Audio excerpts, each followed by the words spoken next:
Hey, it's Aly jumping in before the episode to let you know that Ear Coffee is celebrating 7 years of existence this September. Join us with Kate Malanofi, Bugsy, Malamiko, and Melanerpes at the Cedar Cultural Center on Friday, September 6th. We're going to be throwing a great show. Tickets are available now at thecedar.org. 18 bucks in advance or $23 day of. Once again, that is on Friday, September 6th at the Cedar Cultural Center. Find ticket links in the show notes or on any of our accounts. What's up, everyone? My name is Aly, and you're listening to the Ear Coffee Podcast.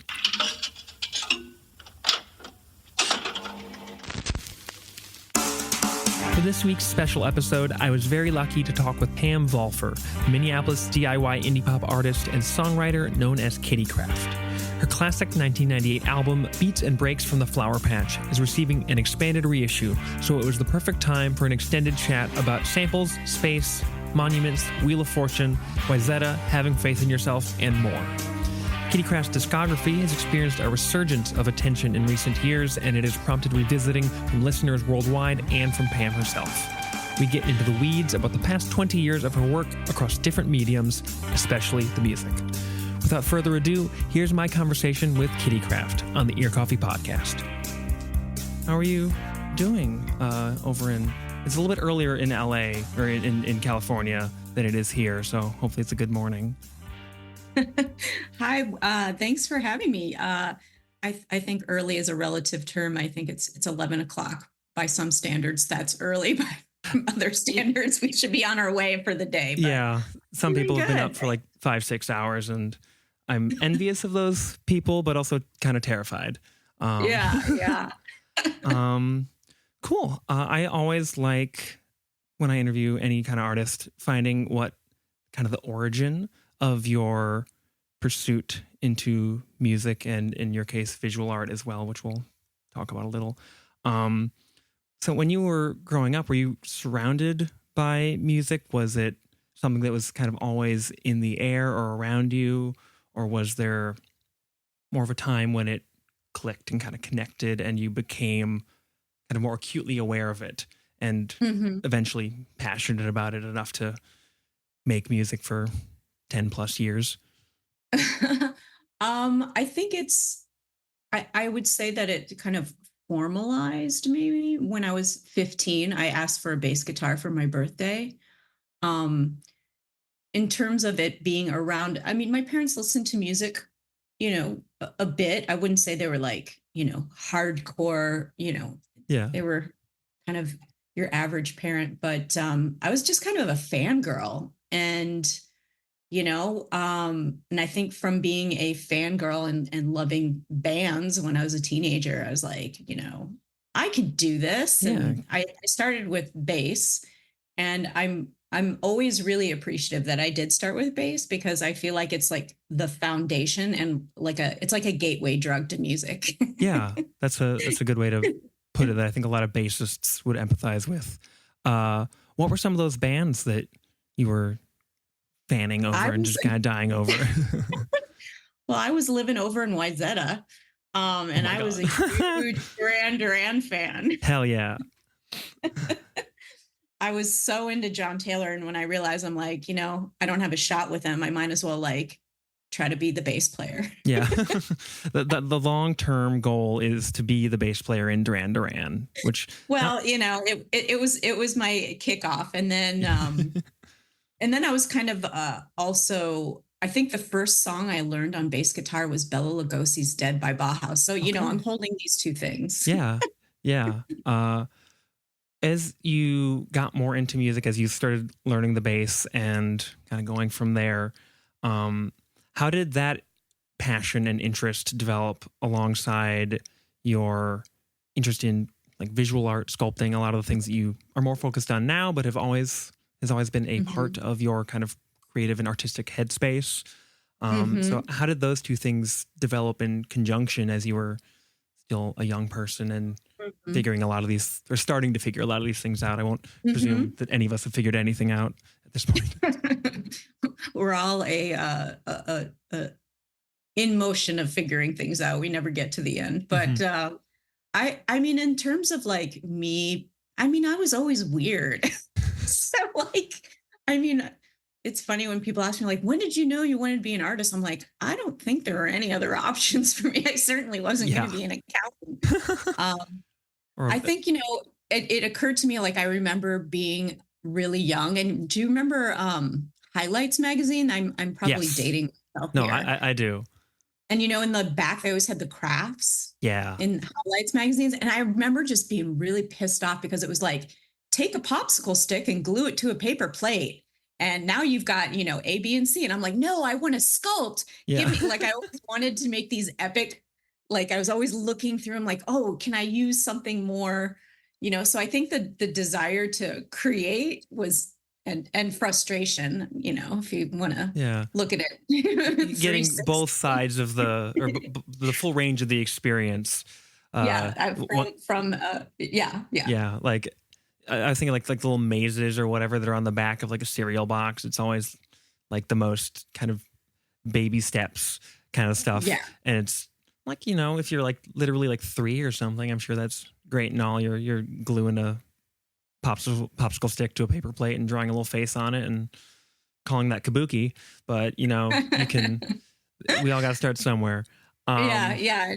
So it was a mix of both wanting to be epic, apparently at a young age, because I found that the paper plate did not satisfy my artistic drive.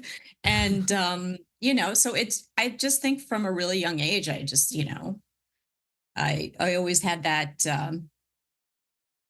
drive or distraction, call it what you may, You're but kind of and then I magnetized think the to music it. Yeah. came later. Okay. I think the music came later. Yeah. Did one kind of take precedence over the other, like kind of depending on the time? Like when you were really focused on music, you were pretty much all in on music, and then maybe that focus would shift, whether that was again when you were younger, or even as you've continued on as a artist over the last however many years. Well, I think that, and now that I think back, I remember that like in at Oakwood School. I'm going to drop some Minnesota lore here because I'm chatting with my hometown. Yeah. I went to Oakwood Elementary School, and I remember you had to pick an instrument, and then this would have been like fifth, sixth, something grade. Yeah, usually about then. And I wanted to do the flute, and I couldn't get the flute because it was filled up. So they gave me the clarinet. And I remember just being totally disappointed. And I remember you had to practice and have your parents sign off on it. I just hated it. I just hated it. So I started forging my parents' signature and I got caught.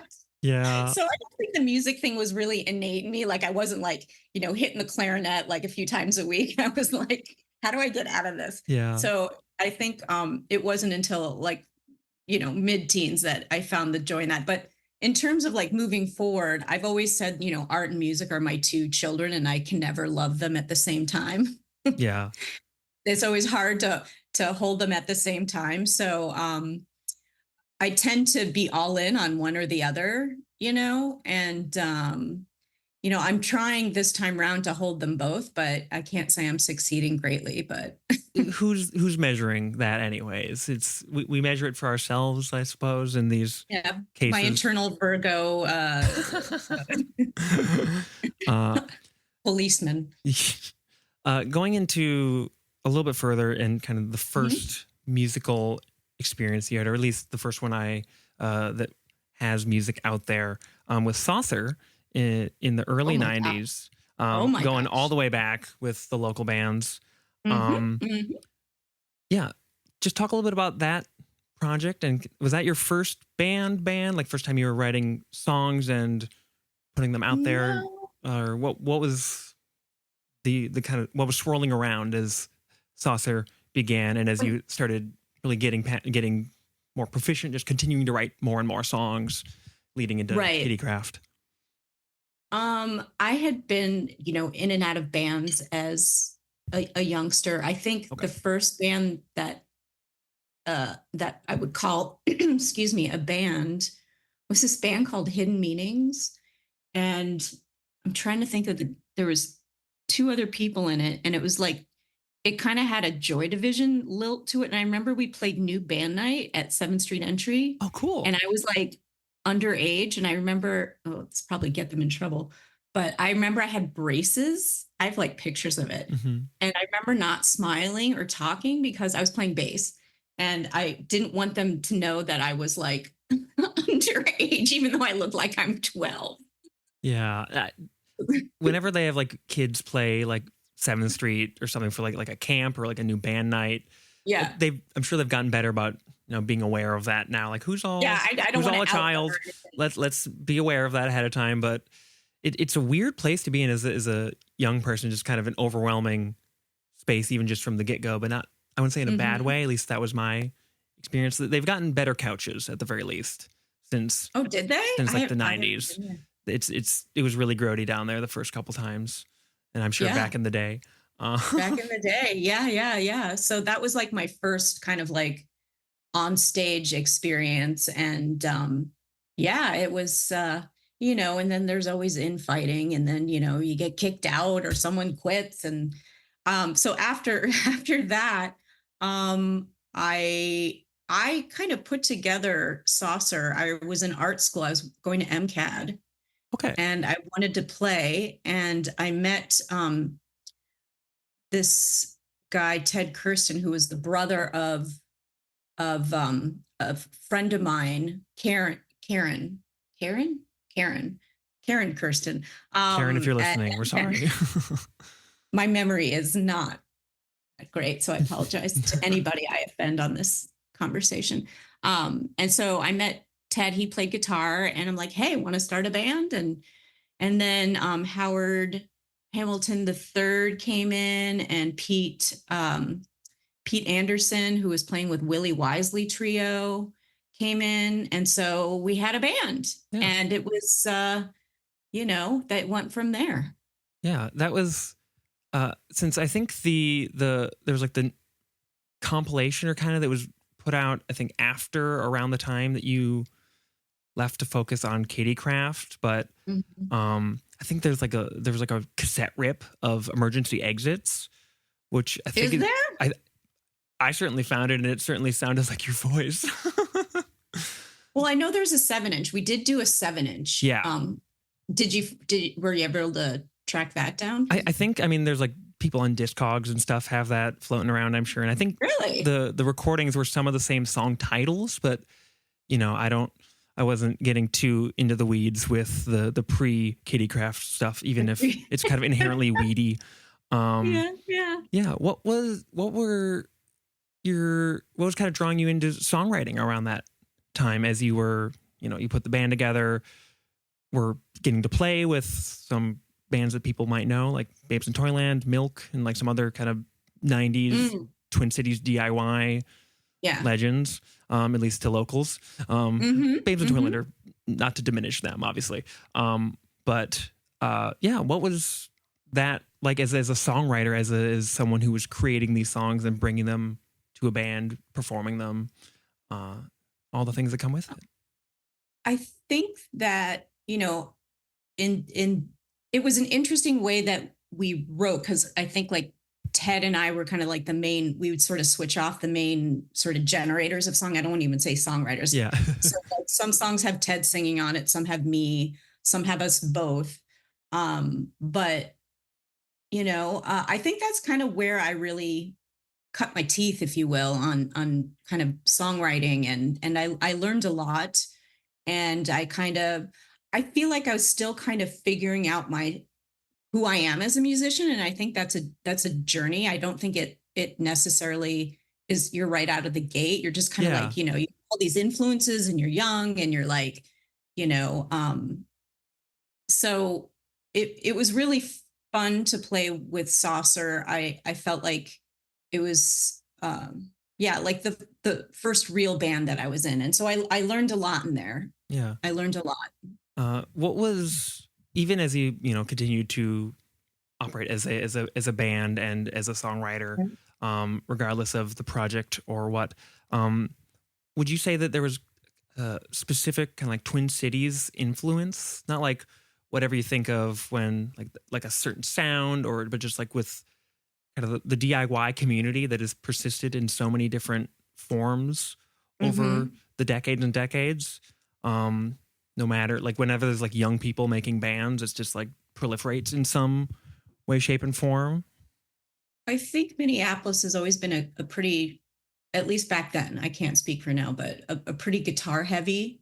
Like think of the Replacements, Soul Asylum, Bob Mould, and all that Yeah. jazz. Right? So that was kind of very present during that time. And so I think when bands started veering off of that, there was this kind of like doing more electronic beat stuff and experimental stuff. There was kind of like, what the hell are you doing? Kind of like, why, what is this? And why would you do that? So I think it took this, the scene a little bit to embrace, you know, there were other electronic bands. There was like Triangle, there was Suck Patch, there was uh, Busy Signals. I know I'm missing a whole bunch. I think there was Astronaut Wife. There's so many things that were sort of swirling around that time, but really when that started, it had to kind of push against the real male guitar heavy. Yeah. Yeah, a lot of that has not changed. I can, it has and it hasn't. You know, people are still love their punk bands, and that's right. For sure. No matter who's fronting them, we've hopefully gotten a little bit more diverse since the 90s, as with anywhere. But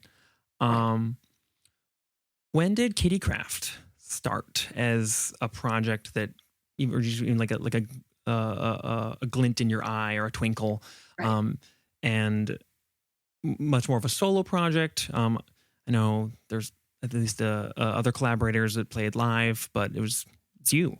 It's me. What was the start of that like? What was kind of going through your head as you were first writing the songs that would become Kitty Craft songs, whether they ended up on the first cassette or were just songs to practice writing songs?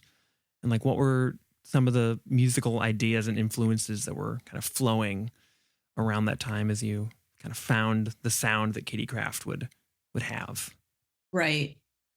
I started becoming, I think that when I left Saucer, I had been doing some like 4-track stuff, just kind of messing around. And again, like I was saying earlier, I was still in a state of becoming, I'll say, you know? And so the stuff that I was like feeling on the 4-track, it felt like a disconnect. And so I felt like I wanted to follow that thread. And, you know, that was the reason that I departed the band. It was on good terms. But so I was like really listening like Centrido and like this kind of like more raw 4-track, like acoustic guitar, you know, as well. I was, you know, still listening to Sonic Youth, and I was listening to Cocteau Twins, and I was listening to what was I listening to? Just a whole bunch of things, but I was really drawn to the rawness of Lou Barlow's like post Dinosaur Jr. work, because it was just so honest and so like raw. And it really resonated with me. So I was experimenting with that on a 4-track, that kind of thinking. Yeah.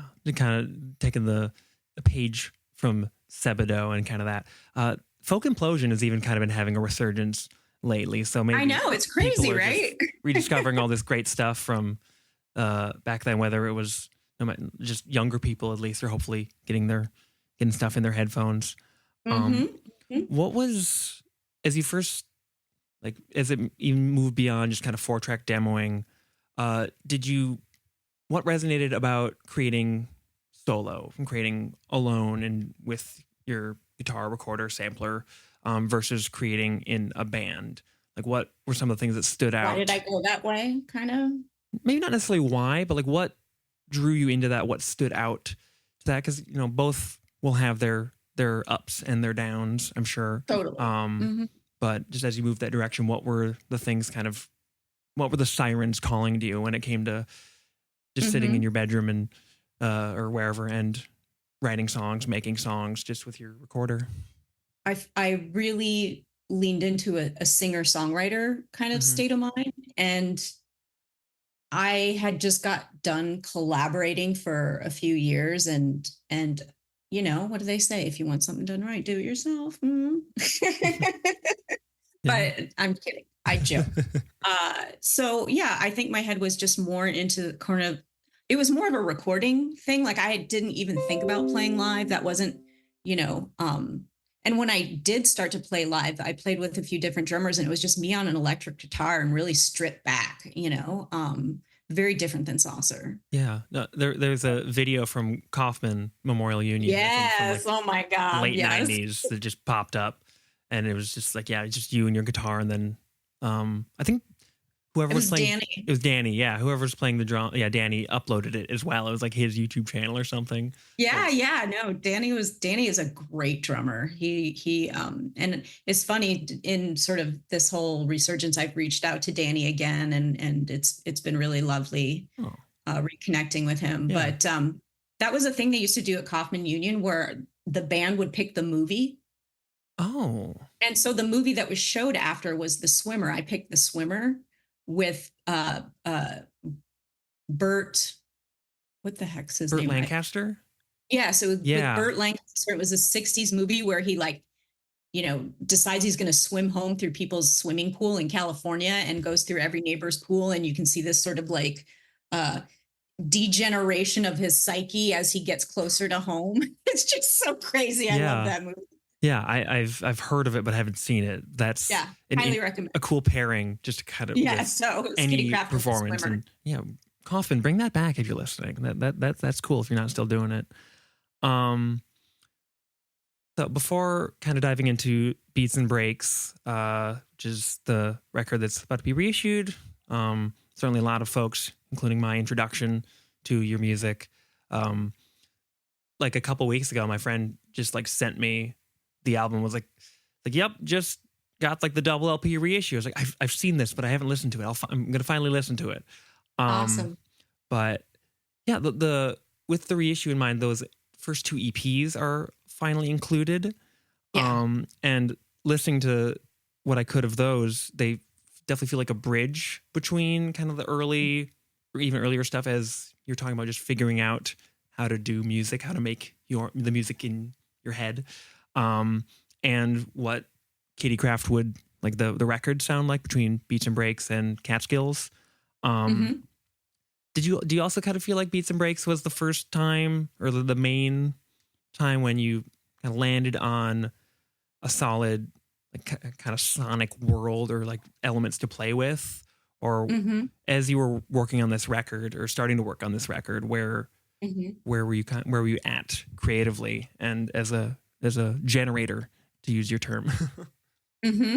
Mm-hmm.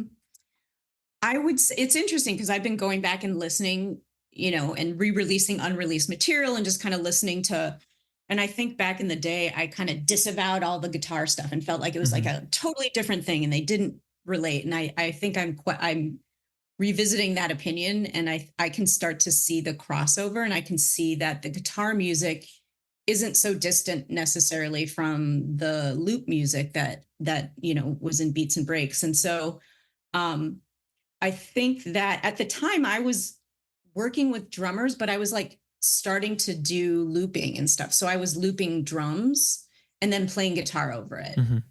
And so, and I also had done like a mashup cut up, like my, where I'd use record skips. I was just kind of like finding it. And I think that, like I said, listening to the old stuff right before I went to full on loops isn't that different. And then I realized in using finding different instruments, I was able to break out of my own box because I feel like in speaking to the musicians out there, like whatever you play, it's always you. like you're almost trapped in your own behaviors and likes and dislikes and kind of riffs that you make. And so there was something incredibly freeing where I wasn't trapped by my own talent, where it allowed my singing to take more adventure and it opened up the world to me. Yeah. No, there's I feel like there's so many different like samples and instruments and vocals and that are just popping up all over, and that freedom is like, this is stuff you're wielding and crafting, even though like you didn't sit down with your guitar or your bass and have to play it yourself, and kind of exploring that freedom. And it also brought more out of me. Like when I did play something with it, like it allowed me to challenge myself sonically and my own like tastes and what I lean on when I was like making a guitar riff. So yeah, as you were getting more into sampling and looping, and that was really kind of expanding your musical world. What do you remember from that time? How did those songs start to come together? Like, when did you get like get a sampler, or what was kind of the, without getting too bogged down in the specifics or the technical? Well, I kind of look at it similarly to my bass, where I started out with something really, like the bass for me was great because it was like one note. I wasn't a chord that I was dealing with. And don't get me wrong, I think bass players it's not just an entry drug into guitar. Like it is the foundation and incredibly important in all songs, and anyone who does it well is a master. But when I started, I got this like Gemini 8-bit sampler. Okay. And it was like, it wasn't even like when you wanted to loop it, you had to hit the button again. It was like an 8-bit, and it was just like, you can hear it on Mama's Lamp was the first song that I did with that. So that I was like, oh, this sounds good. Yeah. That was and looking back, I think that was a good way to start, because you really learn how a song builds by just pressing a button. And I was working on, I had an 8-track, or was it 8-track? An 8-track reel-to-reel recorder. So I was recording on tape. Yeah. And I think that also makes the record sound really appealing, because not only is it kind of the warmth of records, but it's also, you've got the warmth of the tape. Yeah. So, so I was multi-tracking. I was, I was multi-tracking on an 8-track, and that's how I started it, really. Yeah. Cool.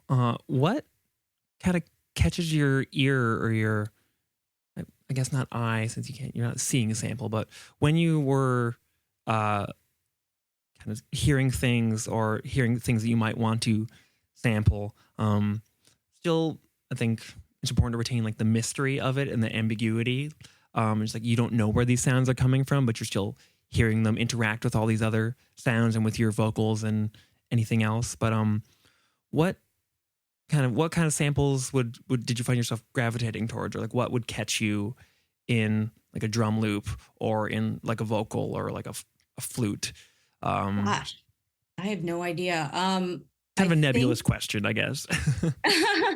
I don't know. I mean, it's interesting. And I think it's funny that you asked that, because right now I'm sort of translating or figuring out, going back to kind of that singer-songwriter that I was telling you about, like learning guitar, like figuring out the guitar, like translating these loops onto guitar to bring to a live setting.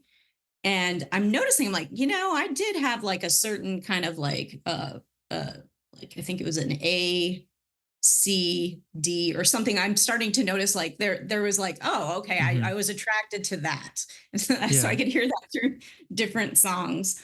So I think what attracted me was, I don't know, I think, again, I'm looking at it through the lens of a singer-songwriter. There's still that kind of like raw wanting, like I wanted to be honest. I wanted to be raw. Like at the time when I made Beats and Breaks, I was working at Community Action downtown. So it was like a full-time job. It was like my first full-time job. And so I'd come home exhausted, and then I would record. And so a lot of Beats and Breaks is, a questioning. Like I know people say like it makes them really happy, and I think that's lovely, but the lyrics are kind of sad. Yeah, Sometimes they are. Yeah, like I'm like, oh my God, do I have to do this job for the rest of my life? yeah, And just some hopeful songs, but self-reflective anxiety songs. And yeah. No, the way I jotted down a phrase when I was listening the other day, where it's like it's a like a very it's like a walk down the street on a very sunny day. Like this still retains Mhm. that musically, and a lot of Yeah. kind of the melodies are still very bright and catchy. But Hmm. you're going on a walk to like mull over all like the things that you're like confused and anxious about, and Hmm. that there's like I think in another interview you use the word ennui to describe it. And it's like it's Yeah, very yeah. kind of it's very reflective of kind of like that I don't know like mid 20s kind of Oh, you're totally. just grinding it out and trying to Yep. grasp at something. Yeah, you're like, oh my God, is just, yeah, I was really just spinning my wheels, and hopeful, but also ennui. Yeah. uh, with that, just kind of going into the singer songwriter kind of Hmm. definition and how that's been a through line for the project. Um, what was your typical like lyric writing process? Not maybe not typical, but when you were writing the lyrics to these songs, were they things you just would you have some guitar chords and some samples and you would let me try these lyrics I'd written down over like what was the Hmm. process. Clearly, we kind of touched on what emotions were very present and manifesting themselves in your words. It's not like they're very imageristic or impressionistic, I guess, while Hmm. still retaining the core emotions, and you can detect those when you listen closely and hear what you're Right. singing. Um, yeah, but just thinking as a singer songwriter, like where you are sitting there with your guitar and your lyrics, and at the base of it, um, thinking back, what was that like? It's interesting to me because I feel like everybody has their own way. Some people start with a vocal melody and kind of do that. That Hmm. is not um, the way that I did it. Well, sort of rewinding back, I remember my first year of college because I transferred to MCAD from a different college. I was like, all right, I don't like it here. So I went to MCAD, but for a hot minute, I wanted to be like a poet as a Okay. major. And then I realized I'm like, that's probably a more obtuse choice than being an Yeah. artist. So and even in high school, I loved writing poetry. Um, so then when it came to lyric writing, I think my process was, I would always come up with the music first, and then I would kind of like hum or whatever to what was in front of me, and I'd find kind of like the rhythm of the note of the vocals that I wanted without words. Hmm. And I always had this little book that I wrote my lyrics in. And so, sometimes there'd be leftover things that were cut from another song, and that might generate a new song. Or I felt like certain syllables felt right with Yeah. the melody that I was kind of creating into the song. And, then there you go. You Yeah. had a song. That's I think one of the huge differences, and maybe I view it as a challenge since I also like have a more of a background in poetry than trying to Hmm. like translate those things into songs. And finding just like the shapes and the sounds are so much they have a different significance when it's just written on a page or written as poetry versus coming up with the melodies. And but that kind of connection makes Hmm. makes sense, and I love that. Um, Mm. as you've been revisiting Beats and Breaks, but kind of like we were talking about earlier, also just the even earlier work following this kind of out of nowhere resurgence in interest over the last few years, and people just getting really into Kittycraft. Um, how has that kind of affected your like where you're currently at with your art and your headspace? To keep using that word, um, just since it was so unforeseen and has led to these reissues and like the Mew compilation and things like that. Um, going back to these things, like were you ever expecting or planning on going back to Kittycraft in any way, shape, or form? Just No, no. no. And Okay. in fact, when I because I moved from Minneapolis to Los Angeles. Hmm. And I remember I've been carrying around all the like like a lot of like the some of the records and stuff that I used, and I finally got rid of them. So Yeah. I never imagined in a million years. And it wasn't until I think it was 2021, and my new boyfriend at the time, he's like, you have all this music. Let's just put it on digital. Like it should just be out there. And I'm like, you've got a really good point. And so we did it just with no intention or really. No like ambition for greater commercial Yeah, or it anything. just it was just kind of like, hey, it would really be great. You work this hard.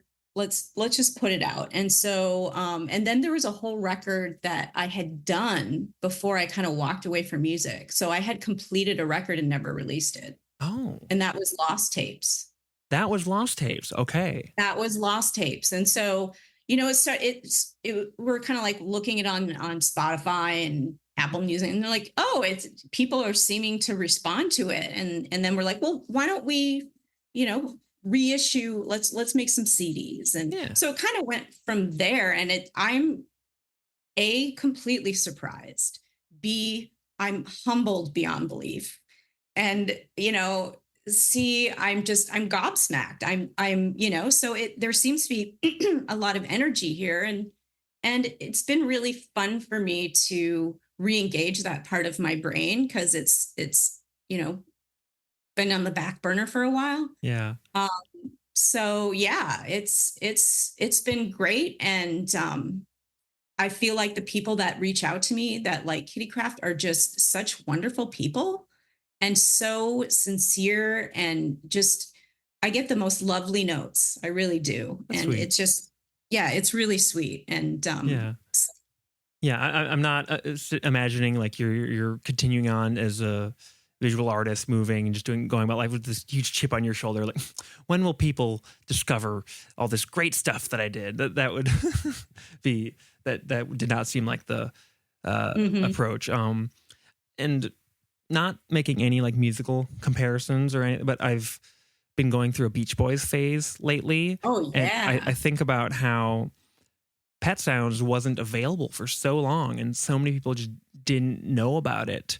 Mm-hmm. And until it was put on CD, which was the new medium of the time. And suddenly it was just this wave of rediscovery. And seeing that happen so much with the internet and with digital music, it's wild to kind of just, I mean, I can't imagine how it would feel on the receiving kind of end of it. But even just to witness, that's one of the good things I guess the internet has been able to do for us. Yeah. I mean, I think like you'll notice or not notice, but like I always loved harmonies. I always loved that space in between two notes. And I would never say I'm like a great singer, but I feel like my voice is most interesting when I'm layering harmonies. And that came from when I was a kid. I loved Simon and Garfunkel. Like that's one record my parents did have. And so I think that there's like a direct correlation between the way that I think about my vocals and my love for Simon and Garfunkel. I mean, I think on Lost Tapes, there's like 5-part harmonies and shit like that. So like it's definitely a through line. What was the question again? No, just kind of remarking on the how new mediums or like new formats have like kind of made this more equitized the ability for like music to get back out there instead of kind of staying as like a well-kept secret somewhere where like the people that have heard it are really stoked about it. Yeah. And maybe like passing it along like hand to hand almost versus, it's like, hey, let's put it on the internet. It's like a whole new world. Like the one thing that has been the most surprising and a pleasant surprise at that is like the atmosphere for which music gets to people now is very different. And so while it can be frustrating, you can make a song and you can upload it to Spotify. You don't need a label anymore, in my opinion. No. I mean, back in the day, you really don't. And so it does require more of you, to, pay attention to that. But yeah, like back in the day, I would send tapes out Mhm. to, and I hope they like it, you know? Yeah. And so to get to the listener was so much more fraught, and there was so much more mediated blocks to Mhm. getting there. Where now it's like, if you want to, you can do it all yourself. Yeah. I think we've kind of almost hit a full circle moment where Mm, we're kind of coming, a lot of folks I think are getting nostalgic for the kind of old school, for like you have to like it's not on like streaming services. You have to like right. mail out the tapes yourself. I don't know, like one of the big albums this year has been the Cindy Lee Diamond Jubilee record, if you've heard of that. Mm-hmm. It's Canadian artists. They just put the record on YouTube for free, Mm-hmm. and you can like buy the vinyl on like a geocache or GeoCities site, and Mm-hmm. just getting there's like this wave of nostalgia for having to kind of do a little bit of digging to find things, and like finding like the joy of finding a random like tape or CD at a record store and discovering something so Well, that's fantastic. like, isn't that that's Panchico's birth story? Do you know Yeah, Panchico? literally. Literally, Yeah. literally. 'Cause they're like touring now and everything. It's wild. Oh, they're doing great. For Yeah. those who don't know the origin story, and I actually, when I spoken to her, communicated with one of Panchico, and I'm just like, is the urban legend true? Let's And they're confirm like, something. yes, it Yeah. is true. I think for those who don't know the origin story, they were a band. They had made demos to try to get music out. I think around the same time Kitty Craft was like the Yeah. Like late early 90s, early. aughts kind of. Yeah. Yeah, yeah, yeah. And some person uh, found one of their demos in a thrift store and liked the cover because it has an anime character on Yep. it, and then uploaded it to 4chan. And so people started getting really into it, and then from there, the band members had, long since they had jobs and were doing other Mhm. things with their life. But yeah, from what I've heard, they've quit their jobs and are just doing this full time. That's I mean, a beautiful story. Just someone seeing like, hey, look at this it's cool too good to be anime cover true. art. Let's check it out, and Yeah, kind of yeah, spirals from there. yeah. Um, Kind of moving away from Beats and Breaks for a second, but with the self-titled debut, like is it Toy Town tapes or Toy? Oh my goodness, Just yeah. because that's only I think still available on like tape or something. At least I know it's like kind of keeping that super limited, and without necessarily Hmm. delving into like reasoning for that. What's it been like kind of even going further back to like the first Katie Craft stuff, and having that little bit of like a little bit of a barrier to discovery for that, where everything else has been like made available and Right. folks are finding it, I'm sure, more and more all the time. But with that stuff, it's just like even earlier, and you're like, there's like the limited run of tapes. And I think you can still buy them. At least I was, there was something on the Bandcamp that I was thinking about buying earlier. I was like, oh, it's still there. Um, but Yeah, we did a limited run. I mean, it's like the first recording stuff that I was doing like around the time of Saucer and like mhm. right after I left Saucer. And some of it's like, oh God, this should never see the light of day. Yeah, that's real. So, a lot of people will notice it's not the full tape. There were some songs I'm like, this cannot go out again. So I call it a curated version. And then I Yeah. added some songs that had never been released that were made around that time as well. So it's sort of like more of a picture, Yeah. 360 picture It, of that it time.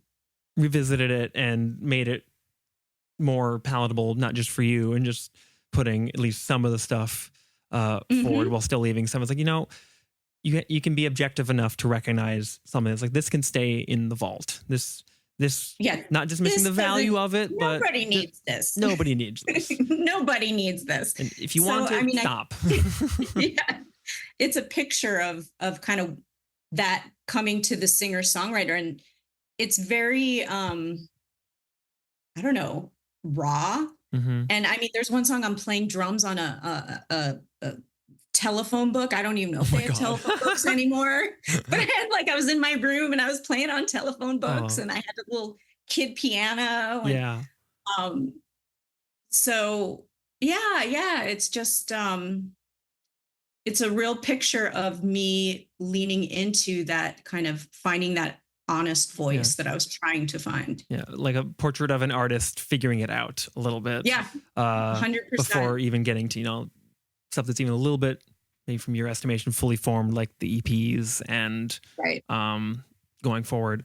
And that was all done on a 4-track. So cool. For those who think they can't do it, just find a 4-track that someone's getting rid of on Marketplace, and you can bounce tracks down and get more tracks. Yeah, you don't even have to go to Goodwill anymore to find one, a garage sale. You can, but you just go on Marketplace.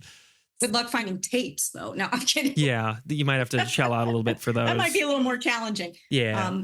But anyway, so that's that. Cool. Thinking of just the last record, or I guess don't want to put too much of a cap on it, but with Catskills and kind of what turned into Lost Tapes, and as you just were able to tour, and the music, like Kittycraft, became more of a kind of full-time thing, it seems like. I think this was probably around the time you toured in Japan and had done more, I'm guessing more, at least some touring in the US. Maybe not as much. Then I know you mentioned, or there's something about getting kind of the touring grind out with Saucer, and just the get in the van kind of deal.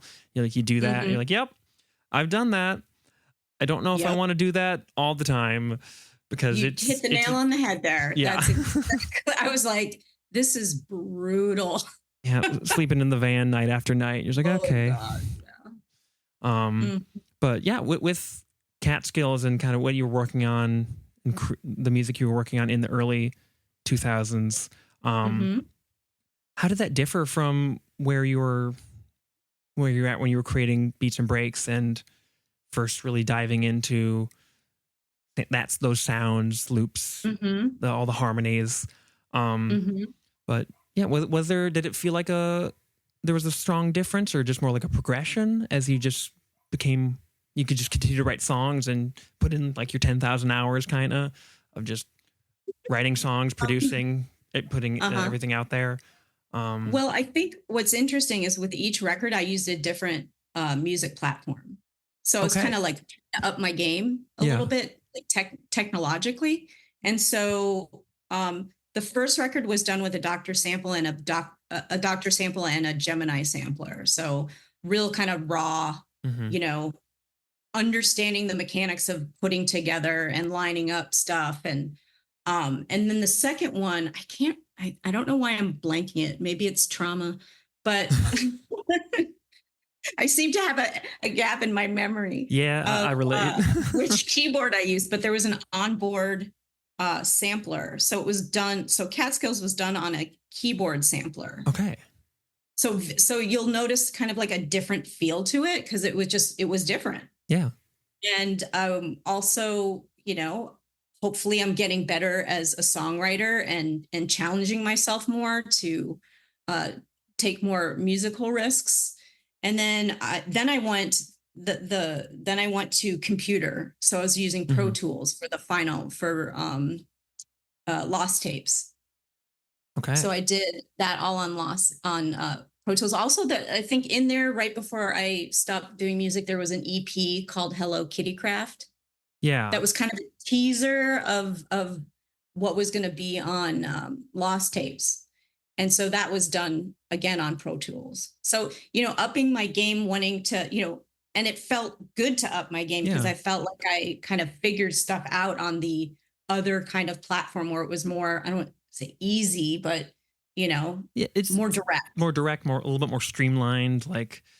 There's more Pro Tools or any kind of DAW. It's even back in the early 2000s when they were first, I guess, kind of proliferating, is very different from sitting there with a keyboard or with cutting up beats and moving samples and doing reel to reel, literally recording on a 4-track or on doing tapes. Yeah. was around like that when Katie Craft ended at the time. Was that when you moved to LA and moved from Minneapolis, or what brought you kind of out of that realm and from music and focusing more on visual arts, since that's kind of been your main emphasis since then? Not just being like a associate professor and having like galleries and everything and doing all these things, but what was that transition like? If it's not too prying to ask, like what prompted the shift from music to back to visual art, just away from music towards whatever the future was going to hold for you, and whatever creative pursuits you felt excited by. I felt like, I don't know, I was just like getting really bummed out, and I felt like coming in to make songs just didn't feel as fun to me. Like, and so I kept trying, like, oh, you'll just push through it. And it didn't really, and there weren't really any opportunities coming my way. And I'm just like, I was just like, so I walked away.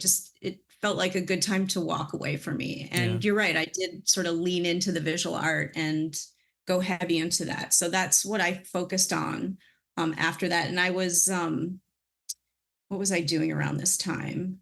I started adjunct teaching around Minneapolis, St. Paul around that time. Okay. So I was teaching at what was then the College of Visual Arts in St. Paul, which has since closed. And MCAD, and then I had some, other, along the way, I got other gigs at other colleges in the area. But I mainly, that's how I mainly, paid my bills. So I didn't leave till LA until 2014. Okay. 2014. So that whole time I was, making work and, trying to show it and teaching and getting really, involved in the art scene in Minnesota. And I will say this about Minnesota. I feel really blessed to have had that as a backbone of my growing up experience, because I feel like even though Minneapolis is kind of like geographically isolated, I think Chicago suffers the same from that as well. The kind of creativity and the kind of access to music and art is like bar none better than almost any other town, especially a town of that size. We have access to the Walker Art Center, like to grow up and see like cutting edge contemporary art from national and international. Like have it be that accessible. Have it be that accessible for, some little kid from Wyzetta. Yeah. So I think having that, and I think also like the Norwegian, Swedish kind of mentality always had an aesthetic appreciation. So you'll notice even in like design of the city, like it's aesthetically minded. So it's kind of a city that appreciates art, but it's also can be a bubble, and you get trapped in that bubble. Yeah, that has persisted. I think like Chicago sometimes thinks like, oh, we'll get a little bit of like their trickle down. Where like touring bands and like art shows with people stop in Chicago, but they'll kind of skip over Minneapolis, despite everyone that has lived here or has been like made art here will just so vivaciously defend it and preach for it. And I fully agree in that much, at least. Like it's still such a special place for that. It is. Yeah. And I think like many cities that are isolated, the art can become very, I don't know, like we make smart art. Some art. And we make smart art. And yeah, just, I think my visual artwork tended to be more conceptual in nature. And I wasn't as I developed, I wasn't like, I'm a painter, I'm a drawer, I'm a sculptor, all those things. sort of came into the way that I make work, and the towards the end I was making work based on sort of overarching ideas, and so I would pick the medium based on what best expressed that. Okay. Yeah. And I think that's a real you've got Midway Art, you've got a lot of places that are thinking about stuff. all sitting there with doing their little thinker Yep. pose, Yep. contemplating. Exactly.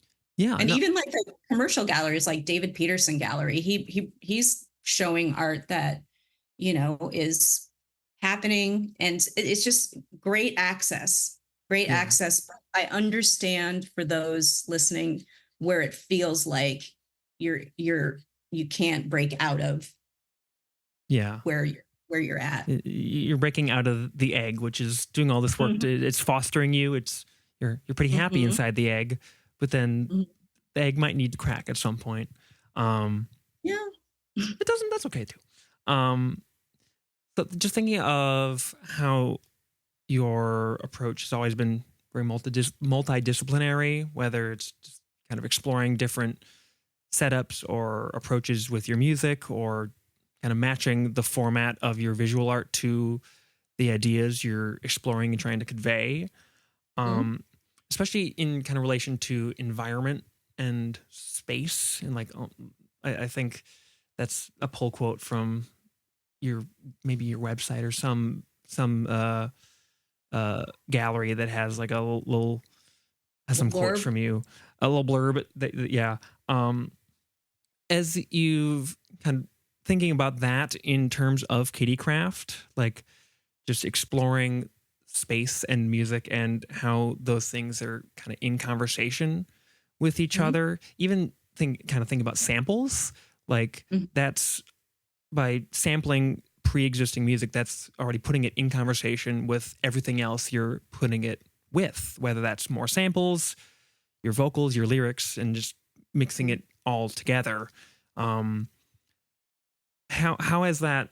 Do you kind of assess that maybe that a little bit more conceptual aspect of your music making, Right. even if it wasn't necessarily the driving force in the moment you were writing the songs and going from there, and that's how they start. You're a singer songwriter, like you said.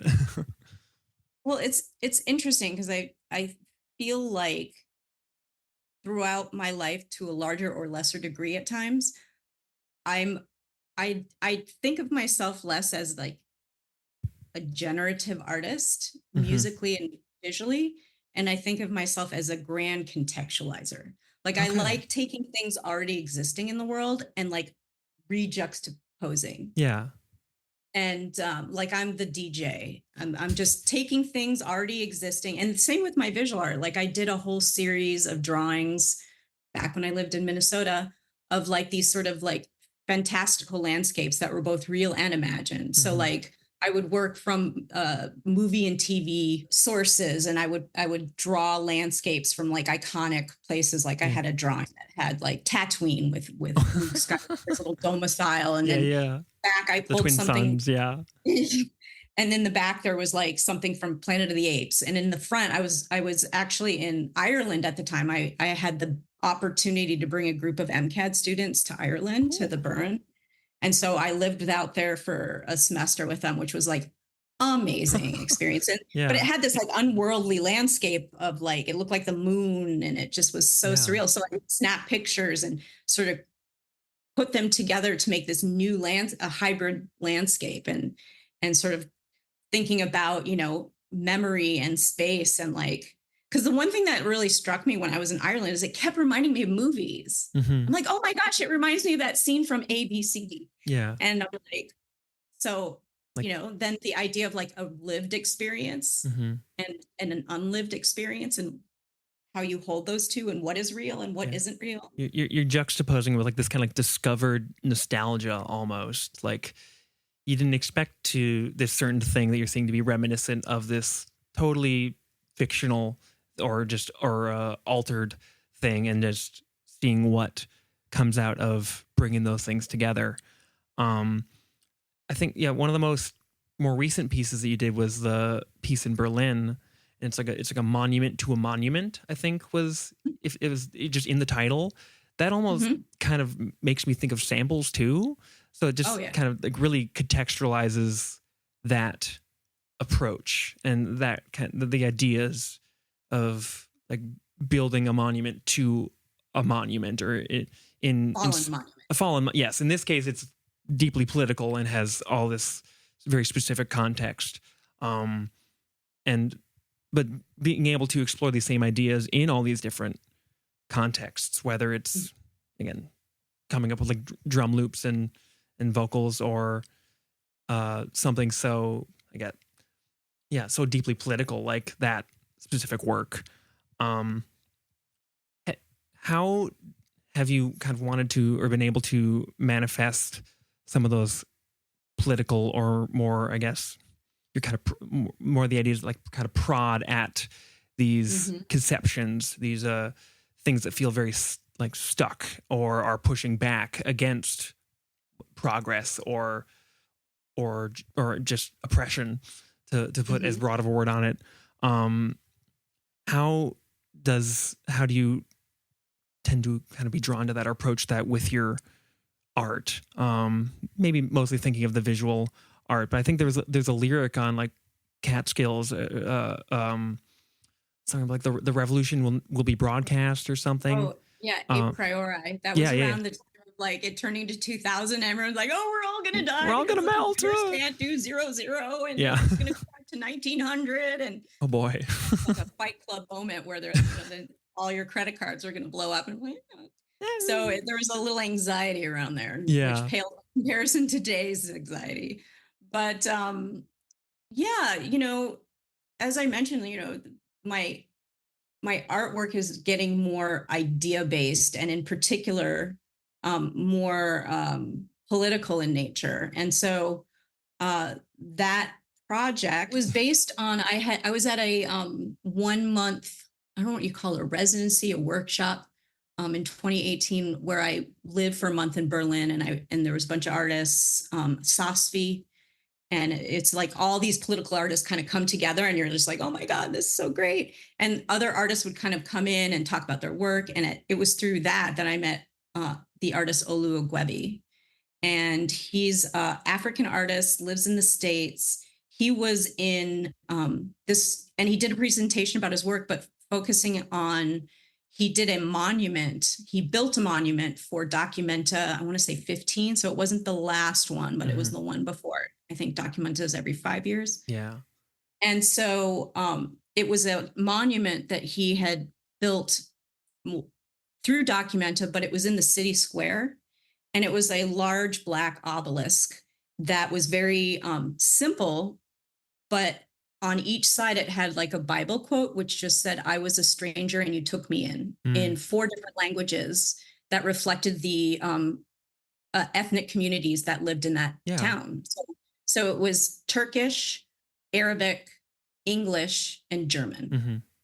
And it was just, it was engraven into it. Yeah. Oh. And so at the end of Documenta, Olu, the city came and said, hey, we're interested in like keeping it up, and so he negotiated with them. And one of his caveats was like, this is a site specific piece. It cannot be moved, because having it in the town square was sort of referencing the history of, what happens in World War II around in the town square, as well as what's happening now. And so there was a connection that having it be very centralized. Yeah. And it's also the town square where it's a place for all people to gather. And so it was a few things. And so the city did buy it. And then fast forward, I want to say beginning of 2018, there's a right-wing political group called the AfD in Germany. They're kind of like the Marie Le Pen of Germany. Yeah. Okay. And they're gaining ground like everywhere else. Yeah. And when they found out that city money went to buy this pro-immigrant, they freaked out and they threatened the city. So in the middle of the night, the city took it down and didn't tell Olu. Oh, and then Jesus. just like hid it because they didn't want it to stir up any controversy and people coming to Yeah. do not so nice things. So Just taking a when whole I, obelisk and just putting it somewhere else is, even beyond yep, they the took it political down. ramifications, is like an insane thing to do. So they capitulated. And so when I met Olu, he was in the process of talking with the city about what to do with it. Mm-hmm. So he was in the process of negotiating. And so when I met him, uh, it struck me how the obelisk, which was, it's called a monument to strangers and refugees, is the name of the piece that he did, Mm-hmm. and how the piece now has become more of a verb, right? Like it's acting out its message. It's been Yeah. felled by an anti, you know, By refugee immigrant group. fascistic pushback. Yeah, right, right. And so, and also the tie to the history of that kind of thinking Mm-hmm. in Germany. And so my family, uh, my father's like, I don't know how it goes. He was born here, but my grandparents didn't speak any English. They escaped Germany Mm-hmm. in like 1939. So I have a history of to that end in Germany, and I thought it would be very poignant, and it felt right to have somebody who has that backstory to the history of Germany to connect what is happening now to what happened before. Mm-hmm. And so I reached out to Olu and I said, would you allow me while it's in pieces to document it? And so I went, uh, it was in pieces in a storage yard, a city storage yard. And I had to talk to the mayor and get permission and all this stuff. And I went out there, I got permission for a week. And I had these big sheets of paper. And then I would take a litho crayon and I would just sort of rub the engraven text. So I have sets, Yeah. huge sets. They're like 5 foot by 5 foot drawings of the piece while it was in pieces in the mud. Mm-hmm. So capturing that and capturing the piece and kind of memorializing it. And so that was the first part. The second part was installing them in places, in public places that speak to either historical trauma or the current sort of tension of anti-immigrant Mm-hmm. sentiment.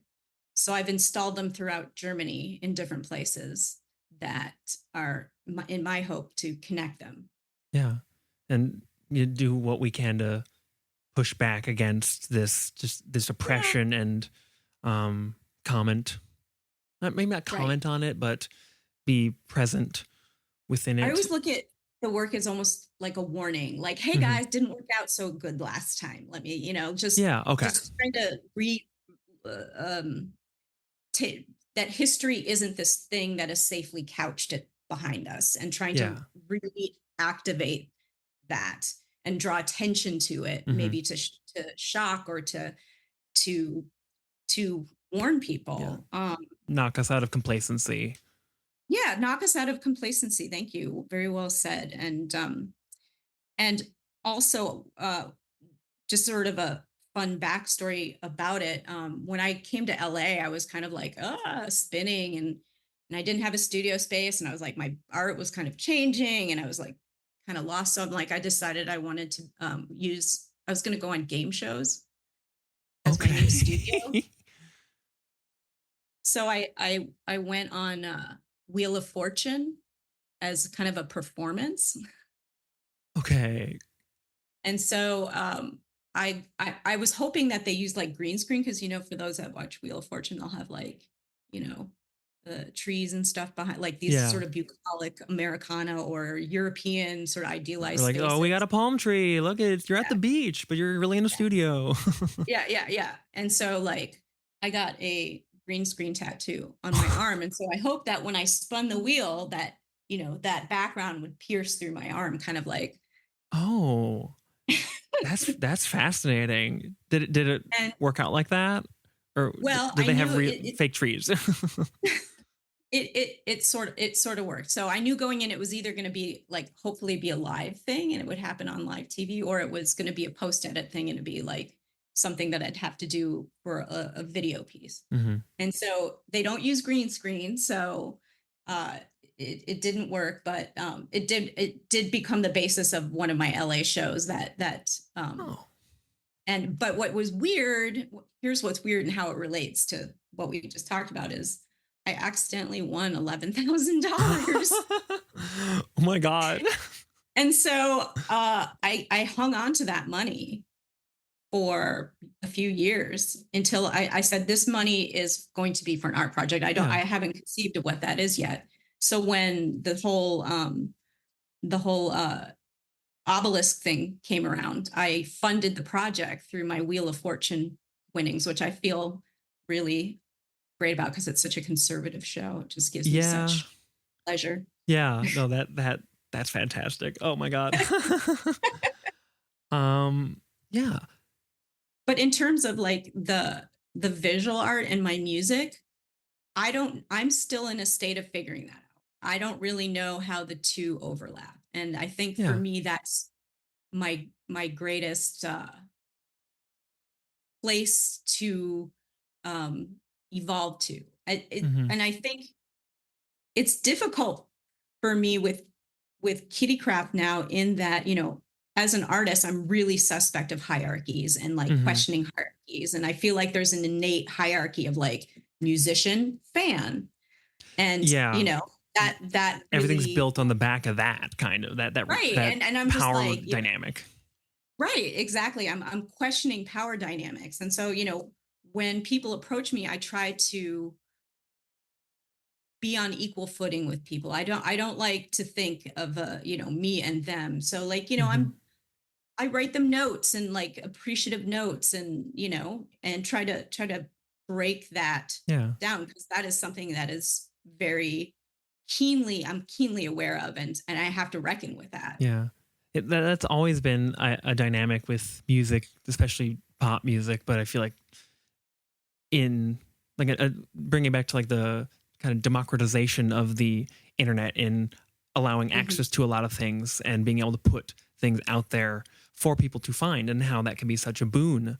It can also become this thing where you get wrapped up in this like kind of like I am a mite and you are the boot stepping on me almost. Like there's people Right. that like let run over me with your car and you're like that's you're not being literal, but like that's really leaning into that like dynamic of like I am lesser than this artist who I Exactly. love and kind of projecting that onto them and sometimes even making them like really uncomfortable.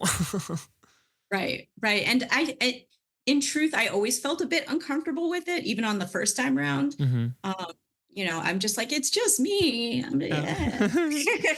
Yeah. So that's something I'm reckoning with and hope that, people don't feel like I'm outside of their own experience and Mm-hmm. where they're at. Yeah.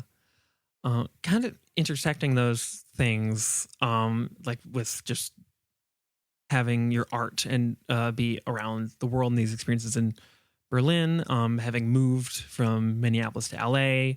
And I think we talked about a little bit earlier, but just your experiences in like with releasing music in Japan and having like fans there and getting a tour there, being in all these different places with your visual art and kitty craft, Mhm. has kind of the environment you've been in, like in these different spaces, literal spaces, and like geographic locations, how has that influenced your ideas of the art you make? Or, I mean, with the Berlin story, that there's a very direct connection, and we kind of explored that. But even just with like thinking of the how you like conceptualizing your art that you've been making since settling in a little bit more in LA versus when you were in Minnesota, and even just these experiences getting to go overseas with Kittycraft and kind of connect with people that were really ecstatic about your music, kind of maybe also unexpectedly, and Mhm. getting to like I think it was like some opening shows. I don't know how extensive it was with that, but just connecting Mhm. all those things. How have these different spaces and locations kind of played into your art and your conception of art? Um, Great question. It's interesting. I mean, just on a very simple level, I remember, when I was in Minnesota around the time in the 20 when I was showing in Minnesota, Mm-hmm. um, my even my gallery art was getting more responsive to space. Like I would install work that was responding to kind of the space that it was in. It wasn't sort of this neutral space, but rather it was going to inform how the work was going to communicate with each other. So I never went in with a pre-planned idea of like, okay, I'm just going to hang it in the middle of the wall and they're all going to be even. And so space and how space affects us was becoming more increasingly interesting to me. In terms of my art making, I would say that moving to LA was just at a kind of well, I would say a good time, but also a really confusing time for me because my art was moving from, more kind of classic materials. Like, if you ask anybody who knew me, they'll be like, Pam draws. That's what Pam does. Pam is a drawer. And I was kind of moving away from that into, more multidisciplinary practice. And I think that in moving to LA, it gave me a untapped fertile ground to explore that part of myself without people going, but wait, she draws. Yeah, the baggage was removed. Baggage was left at the door. The ballast was dropped.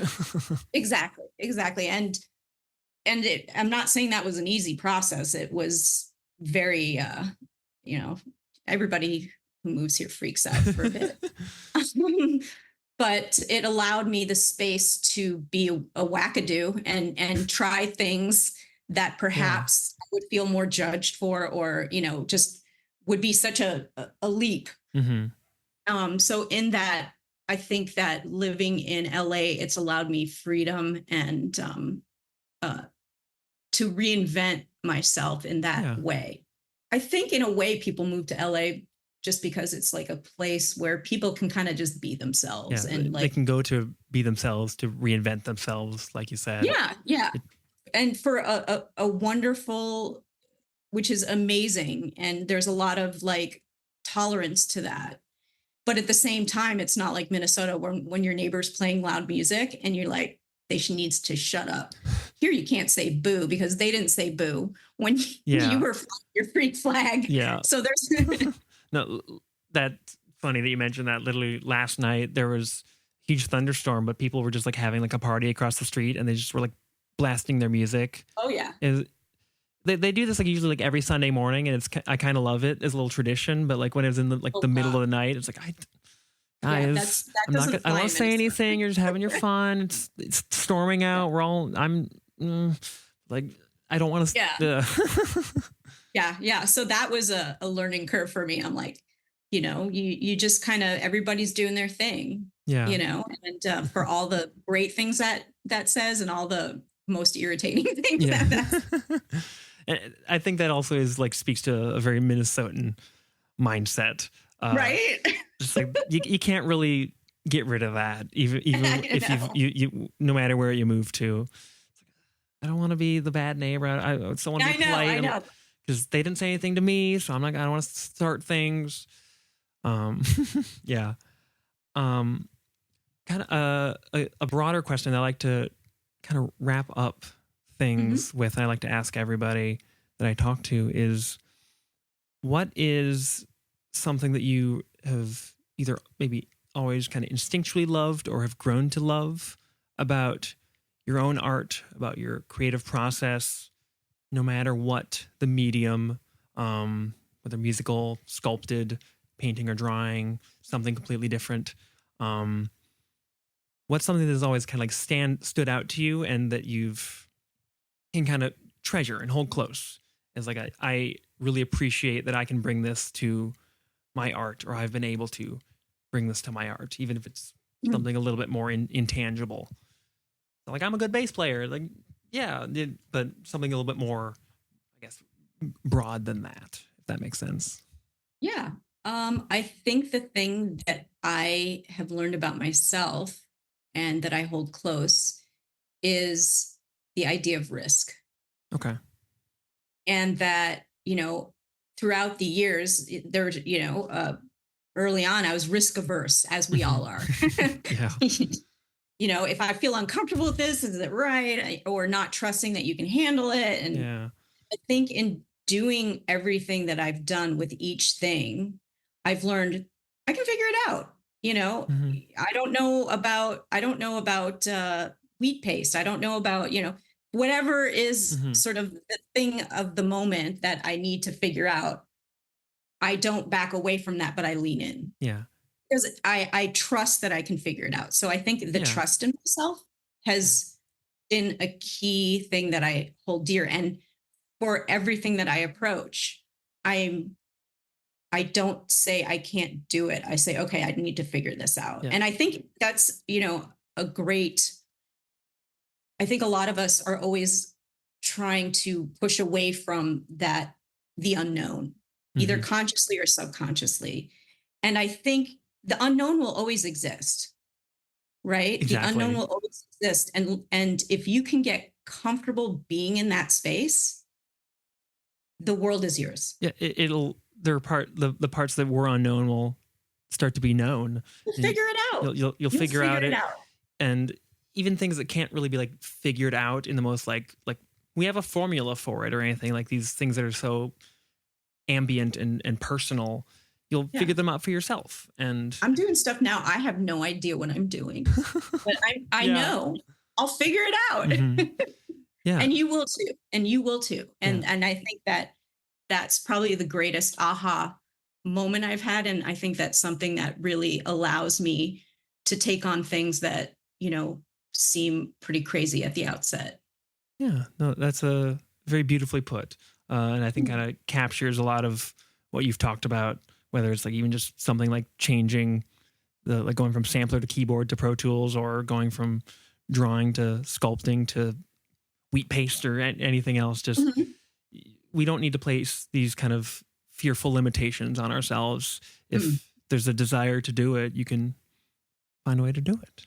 But I think the fear really comes from the point of like, this will win. I will do Mm, bad. yeah. And in the end, you'll figure it out. You will. Hmm. You 100% will figure it out. Everybody has that capacity, 100%. And Yeah. so as a teacher, I try to imbue that into my students.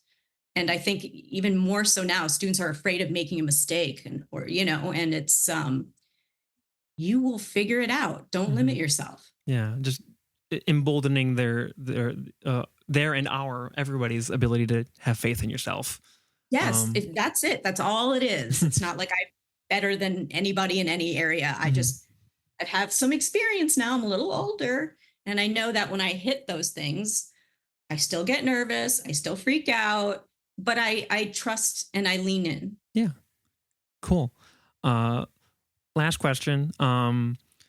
Another one that I like asking pretty much everybody. Usually when I'm just talking to like DIY bands here in Yeah. the cities, it's like what are some other like local bands that you like or that you've enjoyed listening to? So kind of spinning off of that, um, what either musical or I guess we can go beyond that. What artists or bands have you been enjoying lately? Mm. Whether they're like just some older, almost forgotten like bands from the cities that are ripe to be revisited, or Mhm. bands you've come across since moving, or anything really in between. Just kind of you have a little bit of free reign to shout out and recommend. Uh, uh, Ooh. It's funny. On a very simple level, for some reason, I've decided uh, for a live show, I'm going to cover the Replacement's Androgynous on the guitar. Hell yeah. Yeah. So I guess unofficially a nod to Minneapolis. um, in terms of like music I'm listening to and sort of suggestions, I feel like I'm after 20, like at 2016, I'm so like a raw nerve. Like I feel like all I can listen to is jazz. That makes sense. Yeah. For- Like I just can't. And so I've been listening to a lot of jazz for the last few years. who are some of your go-tos, like Oh gosh. favorites? I know it's You an know, infinite list, kind of. infinite list, but like, I was on a Bill Evans kick for a while. He's great in the Yeah. studio. Stan Getz. You gotta love Alice Coltrane Gotta. and Oh, her hubby John.